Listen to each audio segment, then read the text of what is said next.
Bonjour à tous, c'est Sachix et dans cette vidéo, on va tester un monstre que vous aurez bientôt. C'est un monstre alpin, c'est Fatal Harald. Et du coup, on va tester Fatal Harald, un monstre que normalement vous auriez bientôt. Alors pourquoi vous l'auriez, vous allez l'avoir bientôt? Parce qu'en fait, ce monstre est de l'ère alpine, c'est l'un des premiers de l'ère alpine, genre la saison 1. Et là, l'ère alpine se finit dans une semaine. Donc ça veut dire qu'il va arriver dans les labyrinthes de l'ère multiverse vers le début, donc sans doute les 2 premières semaines. Donc pourquoi il est si fort que ça, je trouve. Déjà, rang 0, il a immunité contrôle, un très bon attribut qui l'immunise à étourdissement, les trucs comme ça, gel, possession, tout ce qui est écrit. Maintenant il y a corruption, c'est bien. Endurci, ça lui sert à rien. 30, applique un affaiblissement aléatoire à tous les ennemis au début du combat. Et ça peut être, par exemple, des comptes à rebours mortels de 1 tour. Carrément, compte à rebours mortel d'un tour. Et rang 5, anticipation. Ensuite, pour ses compétences, qu'est-ce qu'il y a de fort dans ses compétences? Alors, disparu dans la neige, inflige de faibles dégâts de nature à tous les ennemis, supprime les immunités contre les tortures à tous les ennemis, applique un effet négatif aléatoire et givré à tous les ennemis. Ça, c'est très fort parce qu'en fait, ça met 2 tortures, enfin même des fois, vu que c'est un effet aléatoire négatif, ça peut être même des comptes à rebours mortels un tour, ce qui est vraiment très cheaté et très énervant. Et en plus, ça supprime les immunités contre torture, c'est complètement cheaté pour par exemple les Sky Cold, qui donc en fait, en gros, normalement avec ça, même des immunités contre torture, vu que c'est un monstre torture, il va les contrer.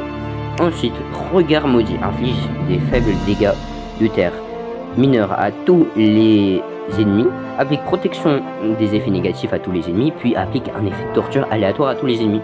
C'est très fort. Parce que du coup, effet négatif protégé, en gros, il va pas s'enlever. Donc si par exemple vous avez des Shadow Winner ou des trucs comme ça qui enlèvent tous les effets négatifs, mais ils pourront pas. Ensuite, hibernation dans la neige, accord anticipation, s'applique évasion et régénération de vie de son. Ensuite, masque de bénissement, inflige des dégâts de terre majeurs à un ennemi, supprime les effets positifs d'un ennemi, applique un effet négatif aléatoire à un ennemi et une torture aléatoire à un ennemi. C'est très cheaté parce qu'en fait, par exemple, s'il y a un Sky Cold, il y a une méga provocation en effet, ou un Flame Guard, ou un Dracarys, et ben en fait, il va lui enlever sa méga provocation. Donc c'est très fort. Les suprêmes, les effets positifs, en plus ça applique un effet de torture et un truc comme ça. En plus ça peut même enlever évasion, c'est complètement cheaté. Et son attaque spéciale, même si on l'aura quasiment jamais, c'est héros de la destruction, supprime les effets positifs de tous les ennemis, désactive l'attribut sur tous les ennemis, inflige des dégâts de nature massif à tous les ennemis, applique méga étourdissement à tous les ennemis. C'est complètement cheaté. En fait avec ça vous avez 2 tours garantis sur tous les ennemis, donc vous gagnez 100% dès que vous avez ça. Bon, peut-être pas 100%, mais vu que ça supprime les effets positifs, plus désactive l'attribut, à part s'il y a un méga provocation en face, bah en fait c'est trop bien, parce que du coup les évasions c'est mort, les trucs comme ça c'est mort.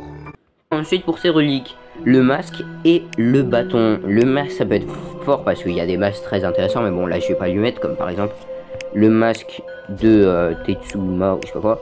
Par exemple ce masque de Tetsuman ou un autre masque, mais moi j'utilise Tetsuman même. Bon.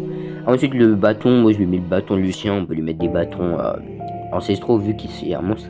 Et pour ses runes, je lui ai mis full vitesse, parce qu'en fait, vu que c'est un monstre alpin, la full vitesse c'est pas des grosses runes vitesse avec une moyenne de 7, il a déjà 30 000 de vitesse, donc en fait, même un monstre niveau genre 150 full vitesse 10, mais qui est de l'air genre damné, je crois qu'il est plus rapide.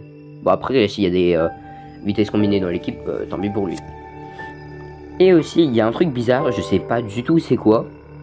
En fait, je sais pas en fait d'où ça sort, mais au début du combat, des fois il y a un tour supplémentaire. Je sais pas d'où il sort son tour supplémentaire, mais il y a un tour supplémentaire. Donc bon bah tant mieux pour lui. Ensuite ici dans les améliorations, les trucs comme ça, qu'est-ce qu'on a? Alors là ce sera mercredi. Ce sera le dernier laboratoire sans les abyssaux, et après il y aura les abyssaux, donc si vous n'avez pas genre Sky Cold, vous pourrez le prendre dans le labo des monstres. Ensuite ici, j'ai pas fini, ici j'ai pas fini. D'ailleurs là je monte Flame Guard, du coup je referai peut-être une vidéo où il est niveau 130. Ensuite du coup c'est parti pour le tester en arène. Donc je le mets comme ça.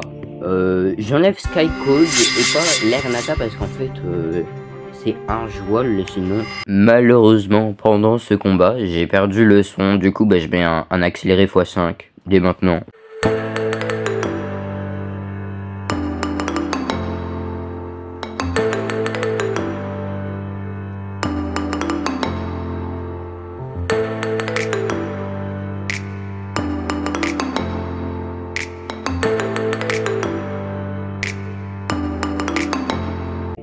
Et pour finir, je vais faire un dernier truc grand maître parce qu'en fait, là après ça va changer. Du coup, j'aurai plus mon équipe assez forte.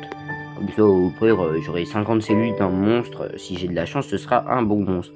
Du coup, dans cette équipe, moi, au début, je mettais cette équipe-là. Sorcerise, Dracared et Lernata.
Du coup voilà, j'ai gagné un coffre de cellules de monstre abyssal. Donc 50 cellules d'un monstre abyssal, lequel je vais avoir, j'espère que je vais avoir un peu. Et tout ça pour ça. Mais du coup, like pour un épisode 9.